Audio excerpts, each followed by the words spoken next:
Alright everyone, well today I thought this would be a great opportunity for me to go ahead and start replacing these brake discs on the front of this Land Rover. I bought two. One of them now, the passenger side, I already replaced yesterday, so today the rain has stopped and I figured I'd go ahead and make a quick video on this one here.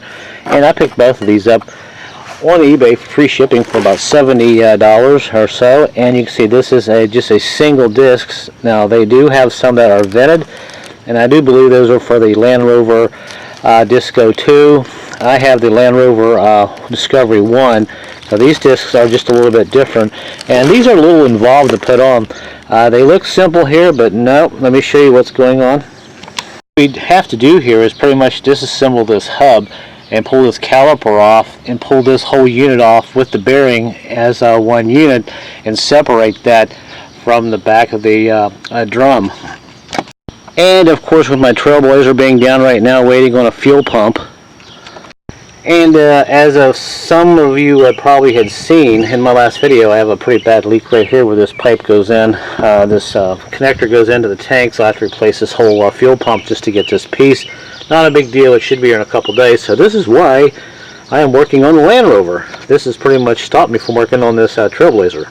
Here's what is left of the passenger side. You can see this was pretty much trashed. It was all the way down to the metal, and there was so much heat and vibration. This actually separated from the rest of the drum, the brake caliper, or brake, not caliper, the brake disc, I should say. And we're going to go ahead and put new pads on it also, and that way we'll have two brand new discs and a set of brand new pads on the Land Rover. So I've gone ahead and kind of set up here. I've taken the wheel off, and I've kind of got my tools laid out here, just some standard tools. We'll need some deep well sockets, hammer maybe to tap with, a 3/2 inch wrench, or actually a brake line wrench, I should say, a 1/2 inch. So actually this is a 7/16 to 3/8. A pair of clips to get those, get that C-clamp off on the end of the hub here. Now for my setup here, I've actually got a little pan under there to catch some of the brake float, because we will have to disconnect one of the brake lines, and there's really no way to stop the fluid from leaking out. And also I put a cloth down there, and you want to do that if you're going to be doing this in your yard, because any brake fluid that leaks out will kill your grass instantly, and you're going to have a nice ugly brown spot in the yard to look at. And before we get into the job, just remember safety first. I've got a temporary jack there, and I got the main jack over there. Actually, that is a jack stand, I should say. And I got the back wheels blocked and the emergency brake pulled so the vehicle cannot go anywhere. So the first thing we're going to do here is go ahead and pull this brake caliper off, get this line loose. Now what we'll have to do is loosen it right here. Once you get this loose, just kind of bend this down a little bit and just kind of push it back out of the way.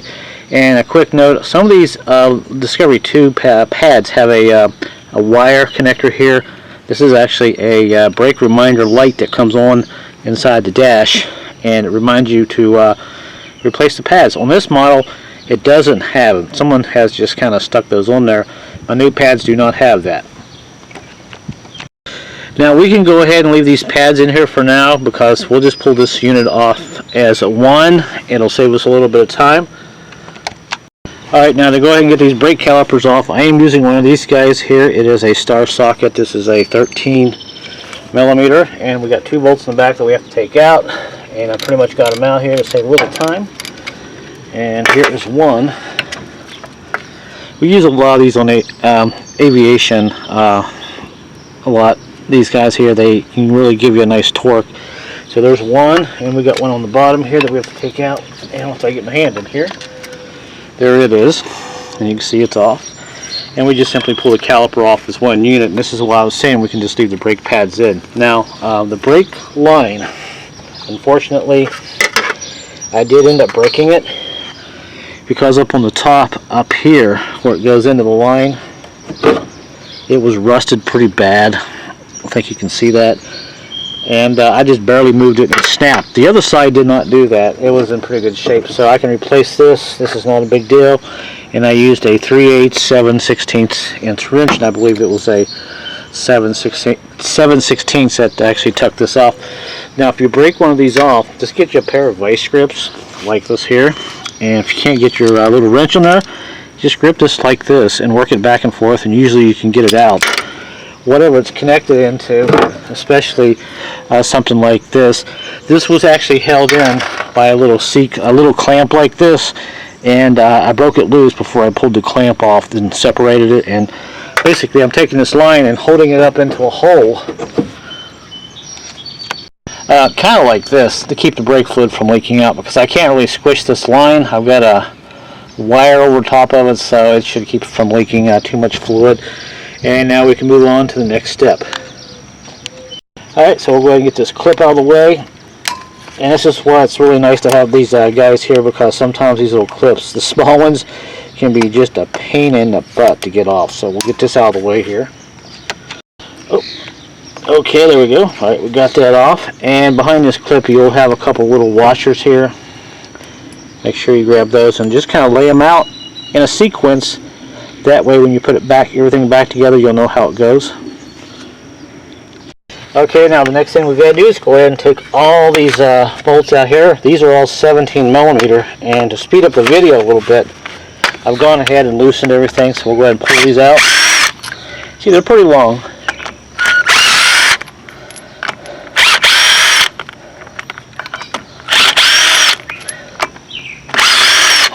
And now we'll take our hammer and kind of tap this a little bit, loosen it up. Usually it comes loose pretty fast. And there that is. And now we'll put this off to the side. Okay, now since we got that off, we're down to the hub nut. Now this is where a lot of guys freak out. They see this and they go, oh my lord, we don't have a socket big enough. Well, this is actually a 2 1/4 inch socket, I believe, and I don't have one. So what a lot of guys do, you see these places that are cut in it right there. You just take your hammer, get your little chisel or a big hammer, a big screwdriver, and just take it off this way. And we'll do the same. Do it the same way when we put it on, and we'll that'll be coming up here in a little bit. But this is one way you can get this off, and there'll be 2 of these. There's one there. We have a shim right here that we have to pop off. It is a locking shim that is bent on the other side here. I think you can see how that shim there, the washer, is acting as a shim sort of, but it's bent over right there on that secondary nut in the back, and that's what keeps these nuts from backing off. Alright, so you might have to fight it a little bit. It's not going to be pretty, but it'll eventually come off. There we go, and we can simply just straighten it out here in a little bit, and when we get ready to put it back on, we can rebend this any way you want. And now we're down to our last nut, and you can see there's a couple places cut in right there, and we'll go ahead and just kind of back this nut off, and that was pretty easy. All this work to replace a brake disc, right? But it's an interesting setup, that's for sure.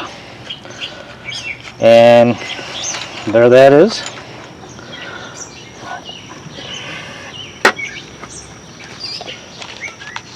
And as we go too much further, before we go too much further, you can see how I have my pieces laid out, so I know exactly how they go back on. And at this point, we're ready to go ahead and pull this hub off. So grab 2 hands here and just kind of yank out like this and lift up at the same time. Now when this comes slightly almost off halfway or so, you get one more bearing right here. Well, it's not a bearing, it's a big washer. Don't lose that. We'll just kind of lay that over here off the side. And since the bearing is loose, we'll go ahead and just take it out. This is a good time to inspect your bearings. And now we can go ahead and pull this unit off, just like that. And this is the entire hub assembly. And you can see back here, it's always a good time to check, make sure there's no cuts or any oil leaking. I have no oil leaking whatsoever. So that turned out to be not too bad of a job. And just make sure you clean up as nice as you can. Alright, so there's a nice look at the hub and the disc assembly. Now what we have to do is flip it over. You have a bearing back here and a seal. Make sure there's no leaks. I don't see any leaks here. It looks like I'm in pretty good shape. What we have to do, one final step here, we have to get these bolts out and we have to knock this loose, this disc loose from this hub. Once we do that, our job is pretty much done. We can reassemble everything. And here we're going to use a 14mm 12-point socket. You can see this is almost a star-like socket. And we'll simply just go ahead and take these loose, and I'll try to do this as fast as I can because my neighbor decided to start mowing his grass because it's 1mm higher than it was 2 weeks ago.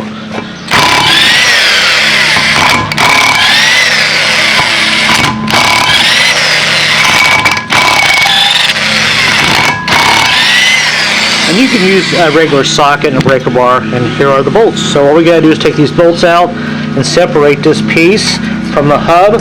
And the only thing about this is you may have to hit it quite a bit.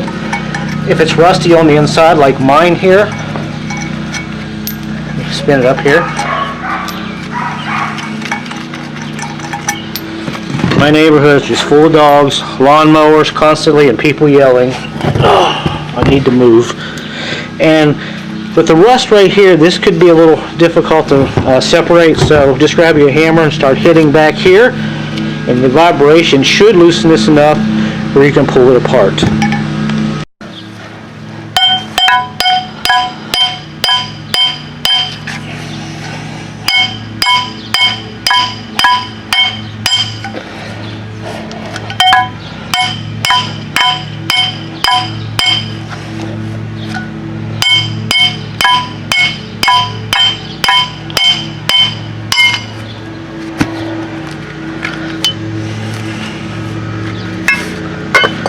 That, my friend, is how you do it.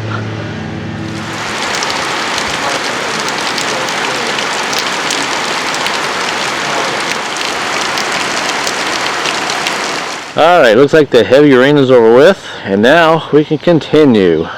Alright, so at this point we'll just start putting everything back together, and there's the hub, and we'll take our new disc and kind of line it up with the holes, and go ahead and start all these bolts back in. Get these all tightened down, and we can start assembling this whole unit back together onto the vehicle.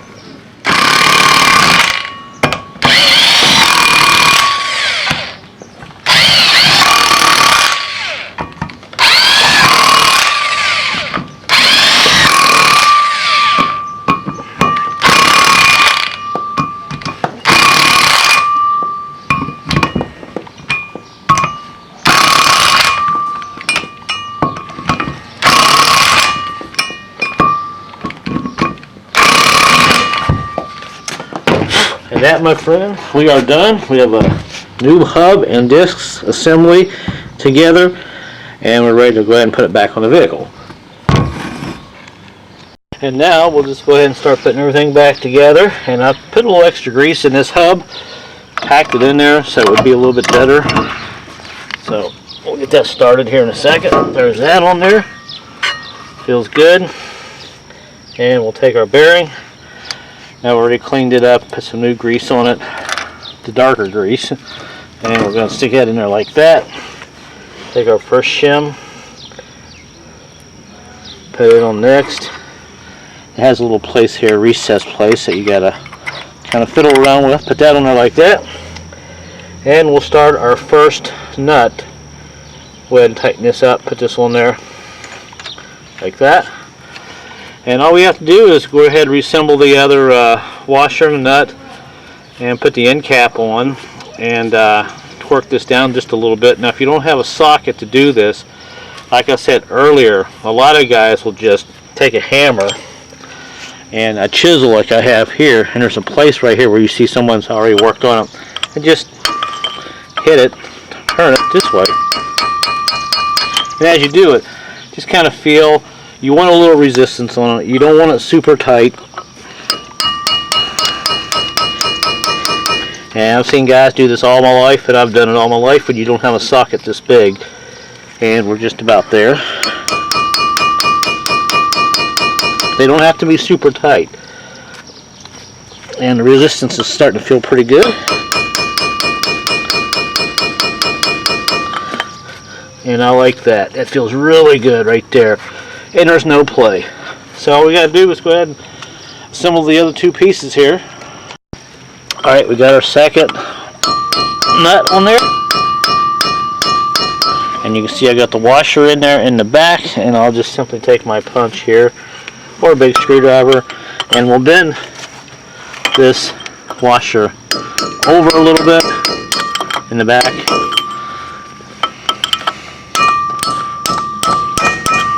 Like that. And that'll help it'll keep this nut from backing off.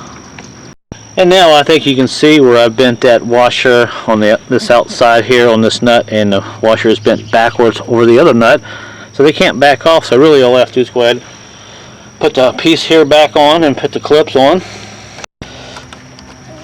Alright, so we got our clip on. Make sure it's secure here real quick. Tap it on it a little bit better. Sometimes you can use a nut and screw in there and pull this axle out to help you get that clip on there. And that is on, and all we have to do is go ahead and put our bolts in our hub here and finish everything up. So it wasn't too bad of a job, and hopefully this will help some of you guys out that are going to be replacing the hub and the disc on this 1997 Land Rover. So I'll stack this video into my playlist under Land Rover. Maybe somebody will be able to use it someday. Alright, so we'll finish up here, and this here is a 17mm socket. And I did put a little bit of silicone behind here. I forgot to show you that to keep this from leaking a little bit. Keeps moisture out, protects the bearing.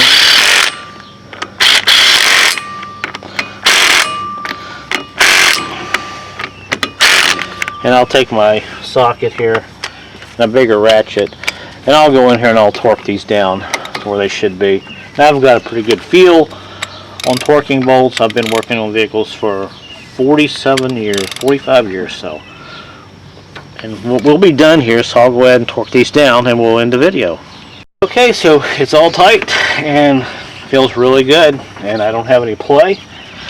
And when you get to this point, really, you're pretty much done. Now all I have to do is go out and buy a brake line, which is not a big deal. Go to the parts store and pick up something for $5. Put the pads back in, and like I said, this caliper is very easy to put on. It's just held on by 2 bolts. But I'll go ahead and replace these brakes here in a little bit. But I'm not even going to show you that because it's pretty boring, pretty elementary. So there you go. I hope this helps you out.